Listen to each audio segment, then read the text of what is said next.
Hello all! Finally నేను, మా పిల్లలు మా ఇంటికైతే వెళ్ళిపోయాము. అండ్ నన్ను దింపడానికి మా అమ్మ గూడా వచ్చారనమాట.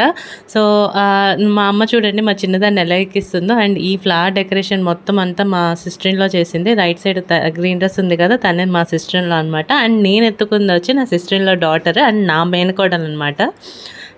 ఇంకా మేమైతే ఇంట్లోకెళ్ళిపోయాము. మా తాతయ్య వచ్చి మా పిల్లలకి దిష్టయితే తీసేశారు. ఇంటి లోపల కూడా స్టెప్స్ మీద మా సిస్టర్ ఇన్ లా అయితే మొత్తం డెకరేట్ చేశారు. కాకపోతే ఏమైందంటే తనంత కష్టపడి డెకరేట్ చేసిన వీడియో కానీ, ఫోటో కానీ మొత్తం తీసుకోలేదు. అండ్ నేను కూడా క్యాప్చర్ చేయలేకపోయాను. సో, ఇదొక్కటే ఉంది నా దగ్గర మెమరబుల్ వీడియో. తను చేసిందంతా ఈ వీడియోలోనే క్యాప్చర్ అయింది. సో, చూసారు కదా స్టెప్స్ మీద కూడా మొత్తం యెల్లో, రెడ్ అండ్ వైట్ కాంబినేషన్‌తో భలే డెకరేట్ చేసింది. అండ్ నా ఫేవరెట్ కృష్ణయ్య దగ్గర కూడా తను చాలా బాగా డెకరేట్ చేసింది. చూసేయండి మీరే ఇప్పుడు కనిపిస్తుంది. నాకైతే చాలా నచ్చింది ఈ డెకరేషన్ అంతా. మీకెలా నచ్చిందో కామెంట్ సెక్షన్‌లో మెన్షన్ చేసేయండి. మళ్ళీ వీడియోస్‌లో కలుద్దాం. బాయ్.